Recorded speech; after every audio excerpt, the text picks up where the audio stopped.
उन्होंने दक्ष जी को बकरे का सिर लगाने की आज्ञा दी। पूषा को दांत नहीं रहेंगे तो ऐसे पिसा हुआ भोजन प्रसाद ही पाएंगे। रघु जी की दाढ़ी बकरे जैसी हो जाएगी और अश्विनी कुमार इत्यादि से सब अपने अपने कार्य करेंगे। मैत्री जी कहते हैं, वत्स विदुर, तब भगवान शंकर के वचन सुनकर सब लोग प्रसन्नचित्त से धन्य धन्य कहने लगे। तभी देवता और श्री महादेव जी से दक्ष की एक साल में पधारने की प्रार्थना करी और तथा वे उन्हें ब्रह्मा जी को साथ लेकर वहाँ गए। वहाँ जहाँ जैसा भगवान शंकर ने कहा था उसी प्रकार का उन्होंने करके दक्ष को गरुड़ को बकरे के सिर से लगा दिया। सिर जुड़ जाने पर रुद्रदेव की दृष्टि पड़ती है। दक्ष तत्काल जीवित हो गए और उन्होंने भगवान भोलेनाथ से प्रार्थना करी, भूयानुग्रह अहो भवता कृतो मे दंड स्तव्या मयि भूतो यदपि प्रलब्ध न ब्रह्म बंधुस च वा भगवन्नवज्ञा तुभ्यं हरेश कृत एव धृतव्रतेषु। दक्ष जी ने कहा, भगवान मैंने आपका अपराध किया था किंतु आपने उसके बदले मुझे दंड के द्वारा शिक्षा देकर बड़ा अनुग्रह किया है। अहो आप और श्री हरि तो आचारहीन नाम मात्र के ब्राह्मणों की भी उपेक्षा नहीं करते, ब्रह्म जैसे यज्ञ आगाद करने वालों को क्या भूलेंगे। प्रभु आपने ब्रह्मा होकर सबसे पहले आत्म तत्व की रक्षा के लिए अपने मुख से विद्या तप और वृत्तादि के द्वारा धारण करने वाले ब्राह्मणों को ही उत्पन्न किया था। इस प्रकार प्रजापति भोलेनाथ बाबा की प्रस्तुति करते हैं, स्तुति करते हैं। फिर मैत्रेय जी कहते हैं, आज तो शंकर ने इस प्रकार अपना अपराध क्षमा कराकर दक्षिण ब्रह्मा जी के कहने पर उपाध्याय ऋत्विज आदि की सहायता से यज्ञ कार्य आरंभ किया। तब ब्राह्मणों ने यज्ञ संपन्न करने के उद्देश्य से रुद्रगढ़ संबंधी भूत पिशाचों के संसर्ग जनित दोष की शांति के लिए 3 पात्रों में विष्णु भगवान के लिए तैयार किए हुए प्रोडास नामक भिक्षु का हवन किया। विदुर जी उस समय कवि के हाथ में लेकर खड़े हुए अद्रव्य के साथ यजमान दक्ष ने ज्यों ही विशुद्ध चित्त से हरि का ध्यान किया, यहीं से भगवान वहाँ प्रकट हो गए। अब वहाँ भगवान प्रकट हो जाते हैं और सब भगवान की स्तुति करते हैं। भगवान पधारे हैं यह देखकर इंद्र ब्रह्मा और महादेव जी आदि देवेश्वरों सहित समस्त देवता गंधर्व ऋषि आदि ने सहसा खड़े होकर उन्हें प्रणाम किया। उनके तेज से सबकी कांति फीकी पड़ गई, जीव लड़का लाने लगी, वे सबके सब का गए और मस्तक पर अंजलि बांधकर भगवान के सामने खड़े हो गए। यद्यपि भगवान की महिमा तक ब्रह्मा आदि की मति नहीं पहुँच पाती है तो भी भक्तों पर कृपा करने के लिए दिव्य रूप से प्रकट हुए श्री हरि के ही वे अपनी बुद्धि के अनुसार स्तुति करने लगे। सबसे पहले प्रजापति दक्ष ने एक उत्तम पात्र में पूजा की सामग्री लेकर नंद सुनंद पार्षदों से घिरे हुए प्रजापति के परम गुरु भगवान यज्ञेश्वर के पास गए। उन्हें अत्यानंद हो उन्हें द्वार से हाथ जोड़कर प्रार्थना करते हुए भगवान के समर्पण हुए। तत्पश्चात ब्राह्मणों ने भगवान की अर्चना की। वह कहते हैं, उपाध्याय प्रभु भगवान रुद्र के प्रधान अनुचर नंदीश्वर के शाप के कारण हमारी बुद्धि केवल कर्म कांड में ही फंसी है, अतः हम आपके तत्व को नहीं जानते। और बाकी जो ब्राह्मण लोग थे वह कहते हैं, जीवों को आश्रय देने वाले प्रभु जी जो अनेक प्रकार के क्लेशों के कारण अत्यंत दुर्गम है, जिसमें काल रूप भयंकर शताक में बैठा हुआ है, द्वंद रूप अनेकों को गरे हैं, दुर्जन रूप जंगली हैं, ऐसे विश्राम स्थल से रहित संसार सागर में जो अज्ञान जीव कामनाओं से पीड़ित होकर विषय तृष्णा जल के लिए ही देह का भारी बोझ सिर पर लिए जा रहे हैं, वे भला आपके चरण कमलों की शरण में कब आने लगे। इस तरीके से रुद्र भगवान ने भी उनकी स्तुति करी। भृगु जी स्तुति करते हैं। ब्रह्मा जी कहते हैं, प्रभु पृथक पृथक पदार्थों को जानने वाले इंद्रियों के द्वारा पुरुष जो कुछ देखता है वह आपका स्वरूप नहीं है, क्योंकि आप ज्ञान शब्दादि विषय आदि क्रोध इत्यादि इंद्रियों के अधिष्ठान हैं, ये सब आप में अव्यस्त हैं, अतः आप इस माया में प्रपंच से सर्वथा अलग हैं। इंद्र करते हैं। उसके बाद यज्ञ जनों की जो पत्नियां थी वह भगवान की अर्चना करती हैं। ऋषि सिद्धों यजमान पत्नियां लोकपाल योगेश्वर ब्रह्मस्वरूप वेद ने सबने भगवान की स्तुति करी। ब्रह्मदेव स्वरूप वेद कहते हैं, आप ही धर्मादि की उत्पत्ति के लिए शुद्ध तत्व को स्वीकार करते हैं तथा आप ही निर्गुण हैं, अतएव आपका तत्व न तो मैं जानता हूँ और न ब्रह्मादि कोई और ही जानते हैं। आपको नमस्कार है। अग्निदेव ने कहा, भगवान आपके ही तेज से प्रज्वलित होकर मैं श्रेष्ठ एक में देवताओं के पास रत मिश्रित हवि पहुँचाता हूँ। आप साक्षात यज्ञ पुरुष एवं यज्ञ की रक्षा करने वाले हैं। इस प्रकार सभी भगवान की पूजा अर्चन करते हैं, उनकी स्तुति करते हैं। यज्ञेश्वर, जब लोग आपके नाम का कीर्तन करते हैं तब यज्ञ के सारे विघ्न नष्ट हो जाते हैं। हमारा यह यज्ञ सत्कर्म नष्ट हो गया था, अतः हम आपके दर्शनों की इच्छा कर रहे थे। अब आप हम पर प्रसन्न हो, ये आपका नमस्कार है। श्री मैत्रेय जी कहते हैं, भैया विदुर, जब इस प्रकार सब लोग रक्षक भगवान ऋषिकेश की स्तुति करने लगे तब परम चतुर दक्षिण रुद्र पार्षद वीरभद्र के ध्वंस के रूप से आरंभ कर दिया। तत्पश्चात श्री भगवान ने कहा, जगत का परम कारण मैं हूँ, ब्रह्मा और महादेव मैं हूँ, मैं सबका आत्मा ईश्वर साक्षी हूँ तथा स्वयं प्रकाश और उपाधि शून्य हूँ। विप्रवर, अपनी त्रिगुणात्मक माया को स्वीकार करके मैं ही इस जगत का रचना पालन श्रृंगार करता हूँ और मैंने ही उन कर्मों के अनुरूप ब्राह्मण, विष्णु और शंकर ये नाम धारण किए हैं। ऐसा जो भेद रहित विशुद्ध परम स्वरूप हूँ मैं हूँ, उसी में अज्ञानी पुरुष ब्रह्मा, रुद्र तथा अन्य समस्त जीवों को मूल रूप से देखता है। जिस प्रकार मनुष्य अपने सिर, हाथ आदि अंगों में मुझे भिन्न है, अंगों में ये मुझसे भिन्न है, ऐसी बुद्धि कभी नहीं करता, उसी प्रकार मेरा भक्त प्राणी मात्र में मुझसे भिन्न नहीं देखता। जो भगवान के भक्त हैं वो सर्वत्र सर्वज्ञ सब तरफ भगवान को ही दर्शन पाते हैं और यह सोचते हैं कि सर्वत्र जो कुछ भी है हमारे भगवान जी का ही है, जो माया है हमारे भगवान जी की है, ये सारा जगत भगवान जी का ही बनाया हुआ है। और जो भगवान के भक्त हैं वो सर्वदा यही देखते हैं। जो भगवान के अभक्त हैं, जिनको भगवान श्रद्धा नहीं है, उसको लगता है कि सब मेरा ही, मेरा हाथ है, मेरा आँख है, ये मेरा चश्मा, ये मेरा सर इत्यादि, और उसमें भेद करता है। जो भेद बुद्धि रहित है वही भगवान का भक्त है। जो भेद बुद्धि से रहता है उसमें भक्ति की पात्रता उतनी ज़्यादा नहीं होती, भक्ति की अपेक्षा कम होती है। ब्रह्मन, हम ब्रह्मा विष्णु महेश्वर तीनों स्वरूप एक ही हैं और हम ही संपूर्ण जीव रूप हैं। अतः जो हमसे कुछ भी भेद नहीं देखता वही शांति प्राप्त करता है। शांति प्राप्त करने का कारण क्या है? जो भगवान जी में भेद नहीं देखता। श्री मैत्रेय जी कहते हैं, भगवान के इस प्रकार आज्ञा देने पर प्रजापतियों के नायक दक्षिण का त्रिकपाल यज्ञों के द्वारा पूजन करके फिर अंगभूत और प्रधान दोनों प्रकार के यज्ञों से अन्य सब देवताओं का अर्चन किया। फिर एकाग्रचित्त हो भगवान शंकर यज्ञ शेष रूप उसके भाग से जन्म किया तथा समाप्ति किए जाने वाले रबसान नामक क्रम से अन्य सोमपाई एवं दूसरे देवताओं का जन्म कर यज्ञ का उपसंहार किया और अंत में ऋतु सहित अब व्रत स्नान किया। ध्रुव का बन करो। अब प्रभु जी की 7वां अध्याय पूर्व चतुर्थ स्कंद का 7वां अध्याय है, जिसमें भगवान हरि की स्तुति, भगवान भोलेनाथ की स्तुति करते हैं। सभी देव कब करते हैं? जब वीरभद्र उसका शवनाश कर देते हैं, तो ऐसा अध्याय 7 में आता है। अब हम चलते हैं अध्याय 8 की ओर। सबसे परम प्रिय भक्त ध्रुव का वनगमन को जाने। मैत्रेय जी कहते हैं, शत्रुघ्न, विदुर जी, संकादिक, नारद, ऋषभ, हंस, अरुण और यति ब्रह्मा जी के नष्ट ब्रह्मचारी पुत्रों ने रक्षास्त्र में प्रवेश नहीं किया था। उनसे कोई संतान नहीं थी। अधर्म में भी ब्रह्मा जी का ही पुत्र था। उसकी पत्नी का नाम मृषा था। उसके दम नामक पुत्र माया नाम की कन्या हुई। उन दोनों को निरक्षित ले गए क्योंकि उनके कोई संतान न थी। दम्भ और माया से लोभ और निकलती सत्ता का जन्म हुआ। इस तरीके से उनके वंश बताते हैं। महारानी शत्रुपा और उनके पति स्वयंभुव मनुष्य प्रियव्रत उत्तानपाद, ये दो पुत्र भगवान मनु के 2 पुत्र थे, उत्तानपाद और प्रियव्रत। प्रियव्रत छोटे थे, उत्तानपाद बड़े थे। उत्तानपाद की 2 पत्नियां थीं, सुनीति और सुरुचि। सुरुचि के पुत्र का नाम उत्तम था और सुनीति के पुत्र का नाम ध्रुव था। तो एक बार जब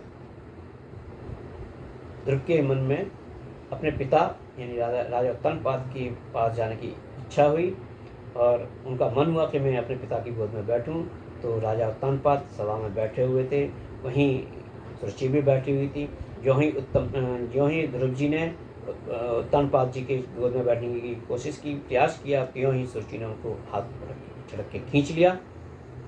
इस पर राजा उत्तानपाद ने कुछ भी उनका विरोध नहीं किया और उनको प्रेम भी नहीं किया। सुरुचि कहने लगी कि अगर तुझे राजा की गोद में बैठना है तो तुझे सबसे पहले मेरे गर्भ से जन्म लेना पड़ेगा और मेरा पुत्र तुझे बनना पड़ेगा। जब तक तुझे, अगर तू ऐसा नहीं करेगा जब तक तुझे इंतजार ही करना पड़ेगा। इससे बहुत ज़्यादा ध्रुव जी आहत होते हैं और वह वहाँ से गुस्से में रूठकर चले जाते हैं और अपनी माँ सुनीति के पास जंगल में जाके कहते हैं कि माँ, आज मेरे पिताजी ने मेरे साथ में ऐसा व्यवहार किया है कि मैंने उनकी गोद में बैठने के लिए चाहा तो मेरे पिताजी ने मुझे गोद में नहीं बिठाया और सौतेली माँ सुरुचि ने मुझे अपने हाथ से पकड़ के बाहर निकाल दिया और मुझसे ये वचन उन्होंने कहे। सुनीति अपने पुत्र ध्रुव जी को समझाती है कि बेटा, माँ हैं उसके विषय में हमें कुछ भी गलत नहीं कहना चाहिए। और सुरुचि ने तेरी सौतेली माँ होने पर भी बात बिल्कुल ठीक कही है। अतः यदि राजकुमार उत्तम के समान राज सिंहासन में बैठना चाहता है तो द्वेषभाव छोड़कर उसी का पालन कर। बस श्री अधोच जी भगवान के चरण कमलों की आराधना में लग जाओ। संसार का पालन करने के सत्गुणों का अंगीकार करने वाले श्री हरि के चरणों की आराधना करने से ही तेरे परदादा ब्रह्मा जी को यह सर्वश्रेष्ठ परम पद प्राप्त हुआ था, जो मनोवाणी को जीतने वाले मुनियों के द्वारा भी वंदनीय है। इसी प्रकार तेरे दादा शांति मनु ने भी बड़ी दक्षिणा वाले यज्ञों के द्वारा उन्होंने भाव से उनकी भगवान की आराधना की थी, तभी उन्हें दूसरों के लिए अति दुर्लभ लौकिक अलौकिक तथा मोक्ष की प्राप्ति हुई है। बेटा तू भी उन भक्तों से भगवान का ही आश्रय ले। बताते हैं कि तुम्हारे परदादा ब्रह्मा जी को भी उन्होंने भक्ति के कारण ही यह पद प्राप्त हुआ है, यह मुक्ति प्रदान हुई है, वह माया से दूर रहते हैं। इसी तरीके से जो तुम्हारे दादा हैं मनु जी, उनको भी उनकी भक्ति के द्वारा ही भगवान ने ये सारी ऐश्वर्य की प्राप्ति की, और ये सब उनको उनकी भक्ति के द्वारा ही प्राप्त हुआ है। अब तुम भी जाओ भक्त वत्सल भगवान की शरण में और उनकी भक्ति करो। मैत्रेय जी कहते हैं, माता सुनीति ने जो वचन कहे वे अभीष्ट वस्तु की प्राप्ति का मार्ग दिखाने वाले थे। अतः उन्होंने सुनकर ध्रुव ने बुद्धि द्वारा अपने चित्त को समाधान किया। इसके बाद वे पिता के नगर से निकल पड़े। यह सब समाचार सुनकर ध्रुव और क्या करना चाहता है इस बात को जानकर नारद जी वहाँ आए। नारद जी वहाँ आते हैं और नारद जी संवाद करते हैं ध्रुव जी से, और वो कहते हैं, ओहो क्षत्रियों का कैसा तो तेज है, वे थोड़ा सा भी मान भंग नहीं सह सकते। देखो अभी तो यह नन्हा सा बच्चा है, तो भी इसके हृदय में सौतेली माता के कटु वचन घर कर गए हैं। तत्पश्चात नारद जी ने ध्रुव से कहा, बेटा अभी तो तुम बच्चे हो, अभी तो तुम्हारी अवस्था ही मात्र 5 साल की, अभी तो आप जाके खेलो कूदो, है ना, अभी आपको इन सब की तपस्या करने की आवश्यकता नहीं है। तो ध्रुव जी कहते हैं, तात भगवान की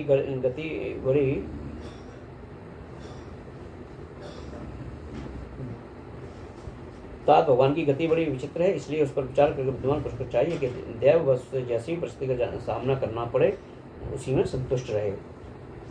तो बताते हैं कि बेटा तुम्हें ज़्यादा परेशान होने की आवश्यकता नहीं है, जो तुम्हें दिया है उसी में संतुष्ट रहो। अभी अपनी बुद्धि को ज़्यादा मत लगाओ और अपने खेल कूद में व्यस्त रहो। अभी आप बालक हो, मात्र 5 साल की आपकी अवस्था है। ध्रुव जी कहते हैं, भगवान सुख दुख से जिनका चित्त चंचल हो जाता है उन लोगों के लिए आपने कृपा करके शांति का बहुत अच्छा उपाय बतलाया, परंतु मुझे जैसे अज्ञानी की दृष्टि यहाँ तक नहीं पहुँच पाती है। इसके सिवा मुझे घोर क्षत्रिय स्वभाव प्राप्त हुआ है, अतः मुझमें विनय का प्राय अभाव है। सुरुचि ने अपने कटुवचन रूपी बाणों से मेरे हृदय को दीर्ण कर डाला है, इसलिए उसमें आपका कोई उद्देश्य नहीं ठहर पाता। ब्राह्मण मैं उस पद पर अधिकार चाहता हूँ जो त्रिलोक में सर्वश्रेष्ठ है तथा जिस पर मेरे बाप दादे और दूसरे कोई भी आरोप नहीं हो सके। आप मुझे उसकी प्राप्ति का कोई अच्छा सा मार्ग बतलाइए। आप भगवान ब्रह्मा जी के पुत्र हैं और संसार के कल्याण के लिए वीणा बजाते सूर्य की भांति त्रिलोक में विचरा करते हैं। मैत्रेय जी कहते हैं, ध्रुव की यह बात सुनकर भगवान नारद जी बड़े प्रसन्न हुए और उस पर कृपा करके इस प्रकार उपदेश देने लगे। और क्या उपदेश देते हैं? नारद जी कहते हैं, बेटा तेरी माता सुनीति ने तुझे बहुत कुछ बताया, वही तेरे लिए परम कल्याण का मार्ग है। भगवान वासुदेव वह उपाय है, इसलिए तू चित्त कर उनका वजन कर। बेटा तेरा कल्याण होगा। अब तू श्री यमुना जी के तटवर्ती परम पवित्र मधुबन को जा, वहाँ श्री हरि का नित्य निवास है। वहाँ श्री कालिंदी जी के निर्मल जल में तीनों समय स्नान करके नित्य क्रम से निवृत्त हो। यथाविधि आसन बिछाकर स्थिर भाव से बैठना। फिर रेचक, पूरक और कुंभक 3 प्रकार के प्राणायाम से धीरे धीरे प्राण, मन और इंद्रिय को दोषों को दूर करके धैर्य मन से परम गुरु श्री भगवान जी का इस प्रकार ध्यान करना। भगवान के नेत्र और मुख निरंतर प्रसन्न रहते हैं। उन्हें देखने से ऐसा मालूम होता है कि प्रसन्नता पूर्वक भक्त को भर देने के लिए उद्यत है। उनकी नचिका भवन और कपूर बड़ी सावनी है, वे सभी देवताओं में परम सुंदर हैं। इस प्रकार भगवान जी के सुंदर स्वरूप की वर्णन करते हैं। बताते हैं कि भगवान की जो अवस्था है वो हमेशा तरुण अवस्था रहती है और सभी अंग बड़े सुडौल हैं, लाल लाल होंठ, रत्नालय नेत्र हैं। इस तरीके से भगवान की मुख का वर्णन करते हैं, उनके दर्शन का वर्णन करते हैं। और फिर कहते हैं, राजकुमार इस ध्यान के साथ जिस समय परम गृह मंत्र का जप करना चाहिए वह भी मैं तुम्हें बताता हूँ, सुनो।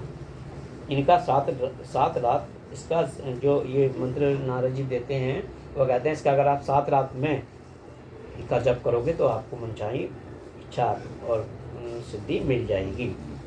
तो वह मंत्र है, ओम नमो भगवते वासुदेवाय।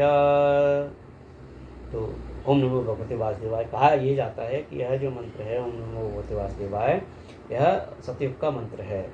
सतयुग में इसी मंत्र से अपनी जो है अपनी साधनाएं पूरी किया करते थे। इस प्रकार जब हृदय हरि का मन, वाणी और शरीर में भक्तिपूर्वक पूजन किया जाता है, तब वे निश्चल भाव से भली भांति भजन करने वाले अपने भक्तों के भाव को बढ़ा देते हैं और उन्हें उनकी इच्छा के अनुसार धर्म, अर्थ, काम अथवा मोक्ष रूप कल्याण प्रदान करते हैं। श्री नारद जी से इस प्रकार उपदेश पाकर राजकुमार ध्रुव ने परिक्रमा करके उन्हें प्रणाम किया। तदनंतर उन्होंने भगवान के चरण चिन्हों में अंकित परम पवित्र मधुबन की यात्रा की। ध्रुव के तपोवन की ओर चले जाने पर नारद जी महाराज उत्तानपाद के महल में गए। जब उनका नारद जी का प्रवचन होता है ध्रुव जी को, तत्पश्चात वे राजा उत्तानपाद के महल में जाते हैं। उनको जाके कहते हैं, राजन क्या हुआ, आज आप बहुत दुखी दे रहे हैं, क्या प्रॉब्लम है, क्या समस्या, आप हमें बताइए। तुम अपने बालक क्या समस्या है आप बताइए। तो राजा उत्तानपाद कहते हैं नारद जी से, प्रभु आज एक अपराध हुआ है मेरे से कि मेरा 5 साल का बालक आज जो मेरी गोद में आने के लिए बैठना चाह रहा था, किंतु मैं इस माया के चक्कर में फंसा हुआ, मैं स्त्री लोलुप होकर उस बालक को अपनी गोद में न बैठा सका और वो बालक न जाने कहाँ चला गया, किस स्थिति में वो कहाँ होगा, कहीं इसको शेर चीते खा न जाएं।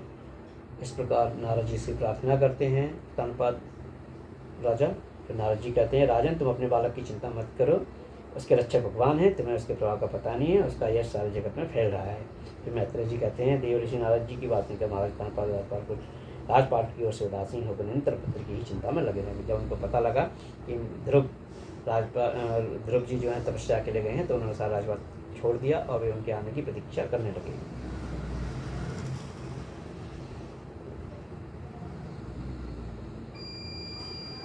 इधर ध्रुव जी ने मधुबन में पहुंचकर यमुना जी में स्नान किया। उस रात पवित्रता पूर्वक उपवास करके श्री नारद जी को उपदेशानुसार एकाग्रचित्त से परम पुरुष श्री नारद की उपासना आरंभ कर दी। उन्होंने 3 रात्रि के अंतर से शरीर निर्वाह के लिए केवल कैथ और बेर के फल खाकर श्री हरि की उपासना करते हुए 1 मास व्यतीत किया। दूसरे महीने में 6 दिन के पीछे सूखे घास और पत्ते खाए। तीसरे महीने में 9 दिन पर केवल जल पीकर समाधि युग के द्वारा श्री हरि की आराधना करी। चौथे महीने में उन्होंने श्वास को जीतकर 12 दिन के बाद केवल वायु पीकर भगवान की आराधना करी। 5वें महीने लगने पर राजकुमार श्वास को रोककर परम ब्रह्म चिंतन करते हुए एक पैर से खंबे के समान निश्चल भाव से खड़े हो गए। उस समय उन्होंने शब्दादि विषय और इंद्रियों के नियामक अपने मन को सब ओर से खींच लिया तथा हृदय स्थित हरि के स्वरूप का चिंतन करते हुए हो इसे दूसरी ओर न जाने दिया। इस समय उन्होंने ब्रह्मादि संपूर्ण तत्वों के आधार पर तथा प्रकृति और पुरुष के भी अधिश्वर परम ब्रह्म की धारणा की। उस समय उनके तेज को सह न सकने के कारण तीनों लोग कांप उठे। जब राजकुमार ध्रुव एक पैर पर खड़े थे तब उनके अंगूठी से दबकर आदि पृथ्वी इस प्रकार झुक गई जैसे कि गजराज के चढ़ जाने को लाभ पद पद पर दाई बाई डगमगाने लगती है। ध्रुव जी अपनी इंद्रिय द्वारा प्राणों को रोककर अनन्य बुद्धि से विश्व आत्मा से हरि का ध्यान करने लगे। इस प्रकार उनकी समष्टि प्राण से अभिन्नता हो जाने के कारण सभी जीवों का श्वास प्रवास रुक गया, जिससे समस्त लोग और लोकपालों को बड़ी पीड़ा हुई और वे घबराकर श्री हरि की शरण में गए। देवताओं ने कहा, भगवान समस्त स्थावर जंगम जीवों के शरीर का प्राण एक साथ ही रुक गया है, ऐसा तो हमने पहले कभी अनुभव नहीं किया था। आप सेनाओं की रक्षा करने वाले अपनी सेना में आए हुए हम लोगों के आप से छुड़ाइए। श्री भगवान जी कहते हैं, देवता तुम डरो मत। श्री भगवान बादशाह भगवान जी कहते हैं, माँ वैष्टबालम तपसो द्रतप्या निन्यवर्तेस्यै प्रतियाय स्वधामा यतो हिम प्राणि निरोधासीदोत्तान पादमय संगतात्मः। श्री भगवान जी कहते हैं, तुम डरो मत। उत्तानपाद के पुत्र ध्रुव ने अपने चित्त को मुझ विश्वात्मा में लीन कर लिया। इस समय मेरे साथ उसकी धारणा सिद्ध हो गई। इसी से उसके प्राण निरोध में तुम सबका प्राण भी रुक गया है। अब तुम अपने अपने लोगों को जाओ, मैं उस बालक को इस दुष्कर्म तब से निवृत्त कर दूंगा। इस प्रकार यह 8वां अध्याय पूरा होता है। ध्रुव का वर पाकर धर लौटना। मैत्रेय जी कहते हैं, ध्रुव जी भगवान के इस प्रकार आश्वासन देने से देवताओं का भय जाता है और वे उन्हें प्रणाम करके स्वर्गलोक चले गए। तदनंतर विराट स्वरूप भगवान ग्रहों पर चढ़कर अपने भक्त को देखने के लिए मधुबन में आए। उस समय ध्रुव जी तीव्र योगावस्था में ग्रह बुद्धि के द्वारा भगवान की बेजती के सामने दिव्य जिस मूर्ति का अपने हृदय कमल में ध्यान कर रहे थे वही सहसा विलीन हो गई। उससे घबराकर उन्होंने त्यागी नेत्र कर भगवान के इसी रूप को बाहर आपने सामने खड़ा देखा। कहते हैं कि जब उनको इस तरीके से 6 महीने हुए तो ध्रुव जी के मन में ठाकुर जी की बड़ा सुंदर तस्वीर आ गई, दृश्य उनका विग्रह उत्पन्न हो गया। वह उसको देखते देखते लीन हो गए तदनंतर जैसे ही भगवान श्री हरि उनके सामने प्रकट हो जाते हैं तो उनके हृदय में जो थी भगवान की विग्रह स्मृति और जो तस्वीर थी वह हट जाती है। इससे ध्रुव जी परेशान हो जाते हैं और त्यों भी अपने आप खोलते हैं तो अपने आगे श्री भगवान को खड़ा हुए पाते देखते हैं। प्रभु का दर्शन पाकर बालक ध्रुव को बड़ा कौतूहल हुआ। वे प्रेम से अधीर हो गए। उन्होंने प्रतिदंड के समान लेटकर उन्हें प्रणाम किया। वे इस प्रकार प्रेम भरी दृष्टि से उनकी ओर देखने लगे मानो नेत्र से उन्हें पी जाएंगे, मुख से चूम लेंगे और भुजाओं में कस लेंगे। वे हाथ जोड़े प्रभु के सामने खड़े थे और उनकी स्तुति करना चाहते, परंतु किस प्रकार कर रहे हैं यह नहीं जानते थे। अंतर्यामी हरि उनके मन की बात जान गए। उन्होंने कृपा पूर्वक अपने वेद में शंख को उनके गाल से छुड़ाया। ध्रुव जी भविष्य में अविचल पद प्राप्त करने वाले थे। इस समय शंख का स्पर्श होते ही उन्हें वेद में दिव्य ज्ञानी प्राप्त हो गई। जीव तथा ब्रह्म के स्वरूप का भी निश्चय हो गया। वे अत्यंत भक्तिभाव से धैर्यपूर्वक विश्वविख्यात कीर्तन से की स्तुति करने लगे। बोलो श्री हरि भगवान की जय। बोलो भक्त ध्रुव लाल की जय। ध्रुव जी कहते हैं योऽन्तं प्रविश्य मम वाचिमिमां प्रसुतां सञ्जीवत्यखिलशक्तिधरं स्वधाम्ना अन्यामश्च हस्तचरणश्रवणत्कादीनः प्रणानं भगवते पुरुषाय तुभ्यम्। प्रभु आप सर्वशक्ति संपन्न हैं। आप ही मेरे अंतःकरण में प्रवेश कर अपने तेज से मेरी इस सोई हुई वाणी को सजीव करते हैं तथा हाथ पैर कान और त्वचा आदि अन्य इंद्रिया एवं प्राणों की भी चेतना देते हैं। मैं आप अंतर्यामी भगवान को प्रणाम करता हूँ। हम और आप सब भी भगवान को प्रणाम करते हैं ध्रुव जी के माध्यम से। भगवान आप एक ही हैं, परंतु अपनी अनंत गुणमयी महाशक्ति इस ब्रह्मांड संपूर्ण प्रपंच को रचकर अंतर्यामी रूप से मुझे प्रवेश कर पाते हैं। फिर इसके इंद्रियादि असत गुणों से उनकी अधिष्ठात देवताओं के रूप में स्थित कर अनेक रूप भासते हैं। ठीक वैसे ही जैसे तरह तरह की लकड़ियों में प्रकट हुई आग अपनी उपाधियों के अनुसार भिन्न भिन्न रूपों में भासती है। नाथ सृष्टि के आरंभ में ब्रह्मा जी ने भी आपके शरण लेकर आपके दिव्य ज्ञान के प्रभाव से ही जगत को सोकर उठे हुए पुरुष के समान देखा था। दीनबंधु उन्हीं आपके चरण तल का मुक्त पुरुष भी आश्रय लेते हैं। कोई भी कृतज्ञ पुरुष उन्हें कैसे भूल सकता है। प्रभु इन सब तुल्य शरीरों के द्वारा भोगा जाने वाला शरीर इंद्रिय विषयों के संसर्ग से उत्पन्न सुख तो मनुष्यों के वो नरक में भी मिल सकता है। जो लोग इस विषय सुख के लिए लालायित रहते हैं और जो जन्म मरण के बंधन से छुड़ा देने वाले कल्पतरु स्वरूप आपके उपासना भगवान प्राप्ति के सिवा किसी अन्य उद्देश्य से करते हैं, उनकी बुद्धि अवश्य आपकी माया के द्वारा ठगी गई है। अनंत परमात्मन, मुझे तो आप उस विशुद्ध हृदय महात्म भक्तों का दर्शन संग दीजिए जिनका आप में अविच्छिन्न भक्तिभाव है। उनके संग में मैं आपके गुणों और लीलाओं की कथा सदा को पीकर अनुमत हो जाऊं और सहजी इस अनेक प्रकार के दुखों से पूर्ण भयंकर संसार सागर से पार पहुंच जाऊं। भगवान कल्प का अंत होने पर योग निद्रा में स्थित जो परम पुरुष इस संपूर्ण विषय को अपने उदर में लीन करके शेष जी के साथ उनकी गोद में शयन करते हैं तथा जिनके नाभि समुद्र में प्रकट हुए सर्वलोक में सुवर्ण कमल में तेजों में ब्रह्मा जी उत्पन्न हुए, वे भगवान आप ही हैं। मैं आपको प्रणाम करता हूँ। प्रभु आप अपनी अखंड चिन्मयी दृष्टि से बुद्धि की सभी अवस्थाओं के साक्षी हैं तथा नित्य मुक्त शुद्ध तत्व में सर्वज्ञ परमात्म स्वरूप निर्विकार आदि पुरुष षड्शौर्य संपन्न एवं तीनों गुणों के अधीश्वर हैं। आप जीव से सर्वथा भिन्न हैं तथा संसार की स्थिति के लिए अधिष्ठाता विष्णु रूप से विराजमान हैं। मैत्रेय जी कहते हैं विदुर जी जब शुभ संकल्पों वाले मूर्तिमान ध्रुव जी ने इसका स्तुति की तो भगवान उनकी प्रशंसा करते हुए कहने लगे। भगवान जी ने कहा, उत्तम व्रत का पालन करने वाले राजकुमार, मैं तेरे हृदय का संकल्प जानता हूँ। यद्यपि उस पद का प्राप्त होना बहुत कठिन है तो भी मैं तुझे वह देता हूँ, तेरा कल्याण हो। भद्र, जिस तेजो में अविनाशी लोक को आज तक किसी ने प्राप्त नहीं किया, जिसके चारों ओर ग्रह नक्षत्र और तारागण स्वरूप ज्योतिष चक्र उसी प्रकार चक्कर काटता है जिस प्रकार मैली के चारों ओर दमरी के बैल घूमते हैं। अवान्तर कल्प पर्यंत रहने वाले अन्य लोगों का नाश हो जाने पर भी जो स्थिर रहता है तथा तारागण के सहित धर्म, अग्नि, कश्यप और शुक्र आदि नक्षत्र एवं सप्तर्षिगण जिनकी प्रदक्षिणा आपके करते हैं वह ध्रुवलोक में तुझे देता हूँ। इस तरीके से भगवान ने ध्रुव जी को वह ध्रुवलोक प्रदान किया। और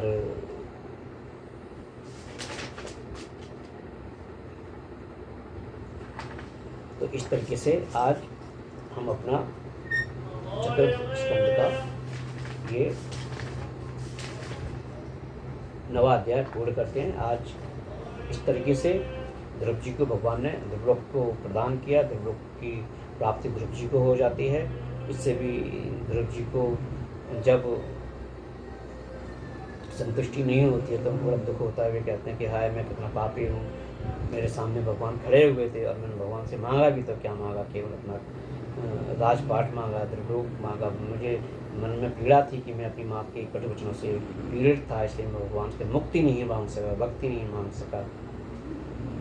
तो इस तरीके से अध्याय 9 पूर्ण होता है। इसके आगे कल हम लोग चलेंगे, जिसमें उत्तानपाद के भाई प्रियव्रत के पुत्र, उत्तानपाद के छोटे पुत्र उत्तम का मारा जाना और द्रौपदी इच्छा के साथ दीक्षा कथा आएगी, जिसका हम कल श्रवण करेंगे। तो बहुत बहुत कोटि कोटि नमन हमारे बालकृष्ण भगवान जी को, ठाकुर जी को, गुरुदेव भगवान को, आप सभी को, और सबसे नमन हमारे श्रीमद् भागवत कथा महाप्राण को। श्रीमद् भागवत महाप्राण वो जहाज है, वह अमृत कलश है, जिसके अमृत का हम रसपान अगर करते रहें तो हमें भी मुक्ति अवश्य प्राप्त हो जाएगी, हमारे हृदय शीतलता को प्राप्त होगा, हम इस माया से मुक्ति पा सकेंगे। वैसे ही कहा जाता है कि कलयुग में केवल नाम आधारा, सुमिर सुमर नर उतरे पारा। तो अगर हमको इस कलयुग के तप को दूर करना है, इस कलयुग से दूर रहना है, कलयुग की माया से दूर रहना है, तो हमें भगवान की शरणगति प्राप्त करनी चाहिए। हमें श्रीमद् भागवत महाप्राण का आश्रय लेना चाहिए। वह पुनः दिन प्रतिदिन की भांति आज मैं फिर आपसे एक भीख मांगता हूँ। मुझे भीख स्वरूप आप अपने लिए केवल एक नाम आधार की भीख प्रदान करें। आप किसी भी एक नाम का जप अवश्य करें, एक माला करें, 5 मिनट करें, 10 मिनट करें, 15 मिनट करें, जितना हो सके आप उतना माला कीजिए, अवश्य कीजिए। अन्यथा हमें अपने हृदय को शीतल करने में और इस माया के चक्कर में चक्कर ही लगाने पड़ेंगे, शीतलता प्राप्त नहीं होगी। हमें अपने शास्त्रों पर विश्वास रखना चाहिए, हमें अपने गुरुदेव भगवान पर विश्वास रखना चाहिए, क्योंकि गुरुदेव भगवान भी भगवान स्वरूप ही होते हैं। उनमें अगर हम भेद करेंगे तो हम अपने जीवन के लक्ष्य को प्राप्त नहीं कर सकते हैं। कल हमने सुना था कि गुरुदेव भगवान ने कहा था कि मैं सबको सब कुछ देने में समर्थ हूँ। जो लोग अगर अपने शत्रु का नाश करना चाहते हैं तो मैं मेरी भक्ति के द्वारा मैं उसको भी कर दूंगा, लेकिन वह तामस कहलाएगा। जो पुरुष अपने भक्ति के द्वारा अपना काम बनाना चाहते हैं, भौतिक कार्य को प्राप्त करना चाहते हैं, मैं उसको भी कर दूंगा, लेकिन वो राशि कहलाएगा। और जो भक्त, जो प्राणी केवल और केवल मेरी भक्ति करेगा, मेरे निस्वार्थ भाव से ये भक्ति करेगा, मैं उनका अवश्य कल्याण करूंगा। मुझे वही सात्विक भक्त बहुत पसंद है, और सात्विक को कल्याण होने में कोई नहीं रोक सकता। सात्विक भक्त को कोई माया प्रभावित नहीं कर सकती, ये भौतिक जगत उनको प्रभावित नहीं कर सकता, और ये कलयुग भी उनको सता नहीं सकता। इस तरीके से आज हम लोग चतुर्थ दिवस की कथा को यहीं पूर्ण करते हैं। दिन प्रतिदिन की भांति एक राधा नाम संकीर्तन, उसके बाद कथा को समापन करेंगे। राधा राधा राधा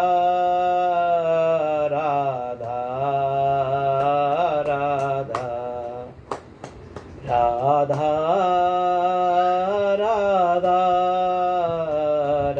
राधा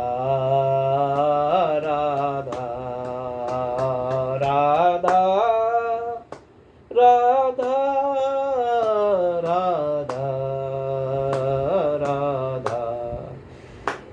राधा राधा राधा राधा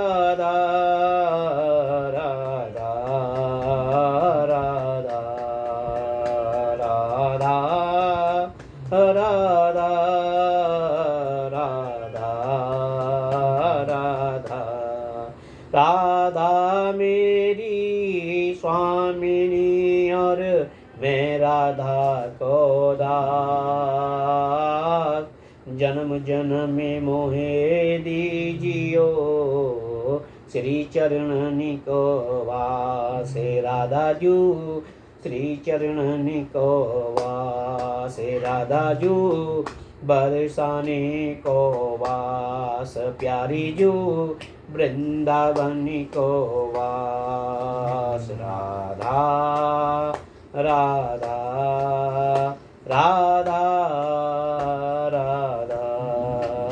राधा राधा राधा